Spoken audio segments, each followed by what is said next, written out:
Welcome to our channel world teacher news.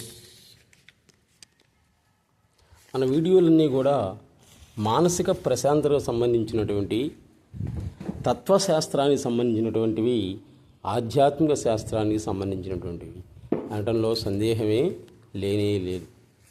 అవధూతలు, జిజ్ఞాసువులు ఎంతోమంది మన హిందూ దేశంలో జన్మించారు. వాళ్ళు చూపినటువంటి దారిలో మనం నడిచి మానసిక ప్రశాంతత పొందడం తప్ప మనం చేయగలిగింది ఏమీ లేదు. అయితే చాలామంది ఏమంటున్నారంటే, నీకెందుకయ్యా అనవసరంగా ఈ తత్వశాస్త్రం, ఆధ్యాత్మిక శాస్త్రాన్ని గురించి ప్రశాంతంగా ఉండొచ్చు కదా అంటున్నారు. నేను చెప్పేది ఏంటంటే, ఎన్ని ఉన్నా కానీ మనశ్శాంతి అనేది లేకపోతే అవన్నీ లేనట్లే. కాబట్టి ఏంటంటే,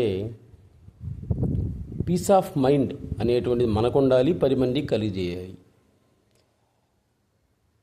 మనం చెప్పేటువంటి దానివల్ల ఒక్కడు బాగుపడ్డా చాలన్నమాట. ఇది అందుకే సద్గురు సుబ్రహ్మణ్యం గారు కూడా అదే చెప్తారా. ఈయన సద్గురు సుబ్రహ్మణ్యం గారు ఈయన కూడా అదే చెప్తాడు. నీవు చెప్పేటువంటి దాన్ని వేలకు వేలు చూసి ఉపయోగం ఏముంది, విన్నా ఉపయోగం ఏముంది, ఒక్కడు పాటిస్తే చాలు ఉంటుంది అన్నమాట గురువు గారు. ఆయన ఆజ్ఞానుసారంగానే వరల్డ్ టీచర్ న్యూస్ అని మన యూట్యూబ్కి నేమ్ పెట్టమనేటువంటి జరిగింది.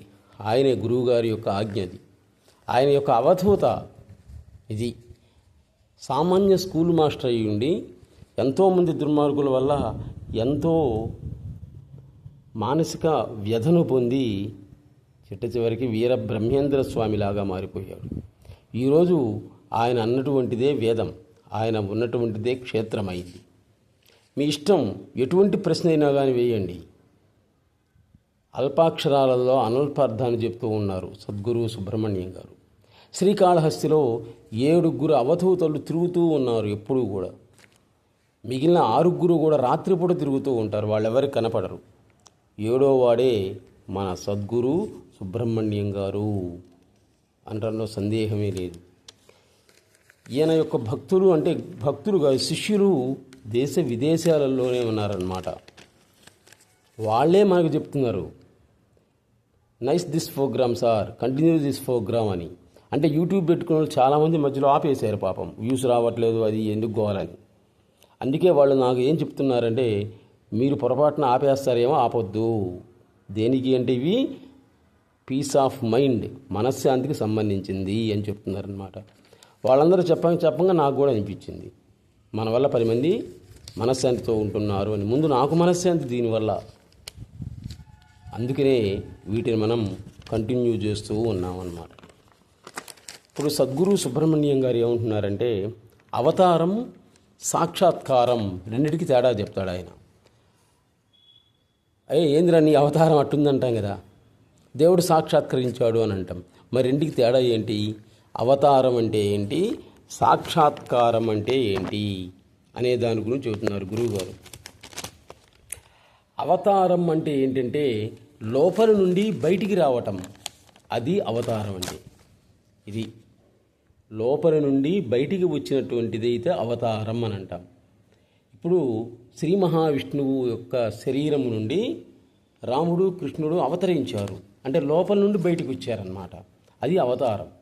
మరి సాక్షాత్కారం అంటే ఏంటి అంటే, వెలుపల నుండి లోపలికి పోవడం సాక్షాత్కారం అంటాడనమాట ఆయన. ఇది వెలుపలి నుండి లోపలికి వెళితే సాక్షాత్కారం, లోపల నుండి బయటికి వచ్చినట్లయితే అది అవతారం. అవతరించాడు, అవతారం చాలించాడు అని అంటాం.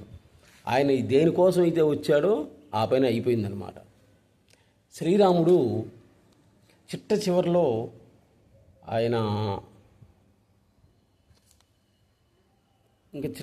రావణాసురుడిని చంపి చిట్ట చివరిలో రమ్మన్నారు ఆయన పైకి, నీ అవతారం అయిపోయింది రమ్మన్నారు అన్నమాట.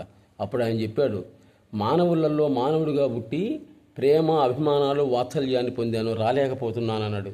కృష్ణుడు అన్నదే, రాముడు అన్నదే.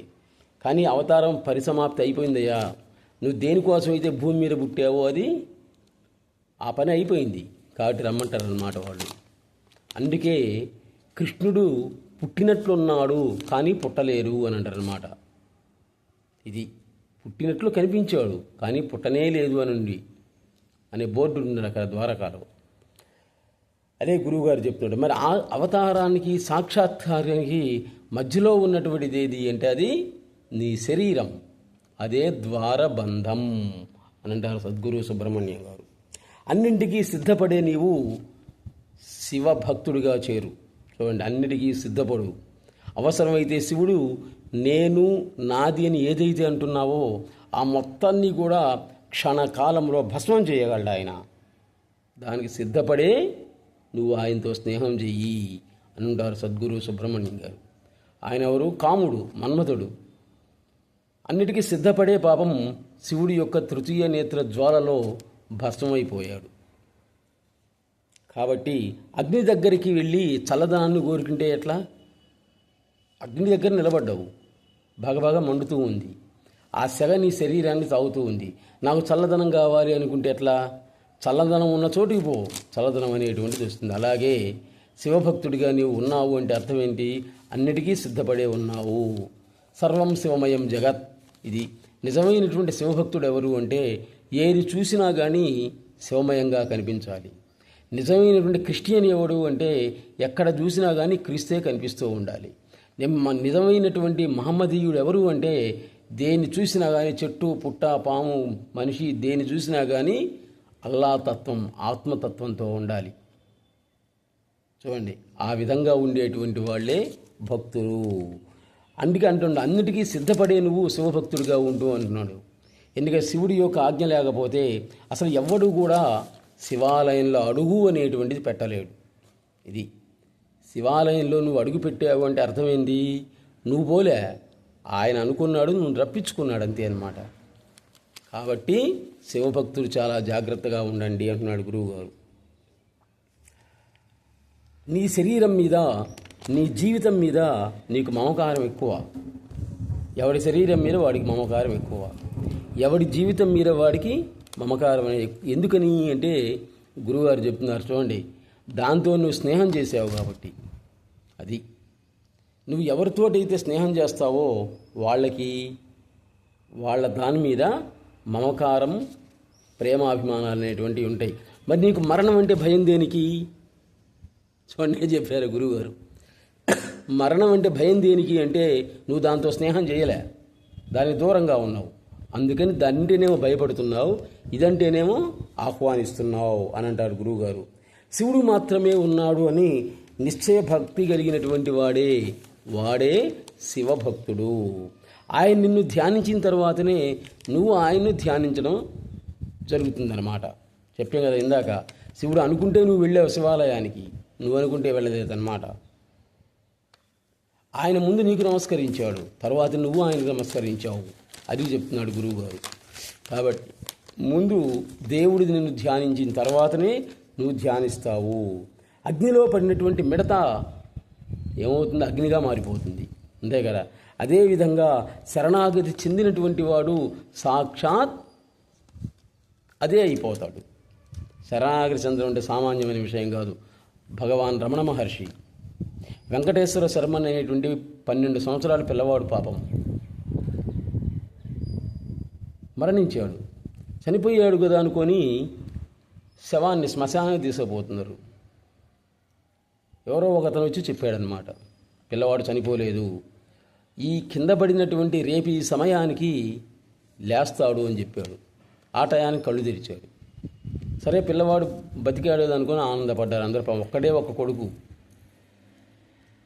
అర్ధరాత్రి పూట పరమశివుడు పిలిచాడనమాట ఇవన్నీ. అంతే, గోచిగుడ్డ కట్టుకొని ఇంట్లో కొంచెం డబ్బులు తీసుకుని వెళ్ళిపోయాడు. ఆ అరుణాచలం పోయిన తర్వాత మిగిలిన డబ్బులన్నీ కూడా కోనేట్లో పారేశాడు ఆయన. మహాశివుడి యొక్క ఆ శివలింగం మీద పడి, అప్పా నీ ఆజ్ఞ మేరకే నేను వచ్చాను, నన్ను ఏం చేయమంటావు అని అడిగారు. నువ్వు పిలిచావు, నేను వచ్చాను, ఏం చేయం, అది శరణాగతి అంటే. అప్పుడు శివలింగం నుండి గర్భగుడిలో శబ్దాలు వచ్చాయి. ఏమని? ఫలాని కొండ కింద ఆ గుహలో కూర్చో తపస్సు చేయమని చెప్పింది. అది ఏంటి తపస్సు? కోహం కోహం కోహం, నేనెవడిని ఇది అన్వేషించు, ఆత్మాన్వేషణ అంటే అదే జరిగిందనమాట. ఆయన రమణ మహర్షి దగ్గరికి వచ్చిన ప్రతి ఒక్కరిని కూడా ఆయన అడుగుతాడు, నేనెవడిని అని అడిగేవాడు. అహం అనేటువంటిది ఒక మహామంత్రం అయిపోయింది. అది శరణాగతి అంటే. ఇంకా శరణాగతి చెందిన తర్వాత ఇంక నువ్వు మామూలు జనారణ్యంలోకి రావడం అనేటువంటి జరగదు. నీ ఉన్నటువంటి అరణ్యానికే జనాలందరూ కూడా వస్తారన్నమాట. కాబట్టి కోహం, నేనెవడిని అని తీవ్ర తపస్సు ఆచరించి చివరికి అహం బ్రహ్మాస్మి, అహం శివోహం అని తెలుసుకున్నాడు ఆయన రమణ మహర్షి. అటు శివ సంకల్పానుసారంగానే పురుష ప్రయత్నం అనేటువంటిది ఉంటుంది. చూడండి, ప్రయత్నం చేయి అంటాం అన్నమాట. ప్రయత్నం చేయటం కూడా అది కూడా శివ సంకల్పమే అంటారు గురువుగారు. గీత గీసి బాణం వేసేటువంటి వాడు సాధకుడు. చూడండి, సాధకుడు అంటే సాధన చేసేవాడు. గీత గీసి బాణం వేస్తాడు. బాణం వేసిన తర్వాత గీత గీసేటువంటి వాడు సిద్ధుడు. హీర్ ఫ్రమ్ దేర్ సాధన, దేర్ ఫ్రమ్ హీర్ సిద్ధిని అందరూ సాధకులే. సిద్ధిని పొందినటువంటి వాళ్ళు ఎవరో కొంతమందే ఉంటారన్నమాట. వాళ్ళే అవధూతలు, యోగులు, మహాజ్ఞానులు. కష్టపడి చదివినటువంటి చదువు పిల్లవాడికి ఎప్పుడు తేలేది? చివరిలో 3 గంటలే. ఇంకొక అర నిమిషం కూడా వాళ్ళు ఎక్కువ ఇస్తారా టైం వాడికి? ఇవ్వడం మర్చిపోయి ఇంకొంచెం రాయాలంటే ఇస్తారా? ఇవ్వరు. సంవత్సరం మొత్తం కూడా లక్షల కొద్ది ఫీజులు కట్టి కష్టపడి చదివిన చదువు అంతా కూడా 3 గంటలలో తేలుతుంది. అవునా? అదే రకంగా నువ్వు పుట్టినప్పటి నుంచి మరణించేంత వరకు నువ్వు స్మరించే స్మరణ అది మంచిదైనా కావచ్చు, చెడ్డదైనా కావచ్చు.